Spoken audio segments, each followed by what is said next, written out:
আসসালামু আলাইকুম গাইস। দীর্ঘ 2 বছর পরে মানিক ভাইয়ের সাথে সবাই আমরা এখন খাবার খাইতেছি। আমি কখনো তো ভাবতেই পারি না এই যে আমাদের কবির ভাই, এই যে কবির ভাই ধরেন আমাদের কবির ভাই, তার হাতের রান্না বান্না আমি দীর্ঘ 2 বছর পর আইসা খাইতে পারবো। আসলে এই রিজিকের মালিক হইতেছে আল্লাহ।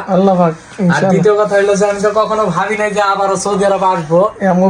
কোনো একটা মাধ্যমে নিয়ে আইছে, এই যে আপনাদের সাথে দেখা সাক্ষাৎ হয়েছে, এটাই তো বড় কিছু। আর খুব মিস করছি এই জায়গাটারে, আবারও চলে যাইতে হইব, কিচ্ছু করার নাই। তো যাই হোক, দোয়া করবেন আমাদের জন্য, সকল প্রবাসী যেন প্রবাসী ভালো থাকে। দোয়া রইল আপনাদের জন্য ইনশাল্লাহ।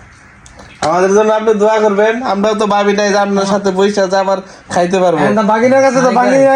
কিন্তু কল্পনাও করি নাই যে আপনারা আবার বৈশাখ খাইবো। সবই হইলো রিজিকের মালিক আল্লাহ। হ্যাঁ, রিজিকের মালিক আল্লাহ। সবাই দোয়া করবেন আমাদের জন্য, ইনশাল্লাহ। মানিক ভাইয়ের জন্য, সবার জন্য ইনশাআল্লাহ।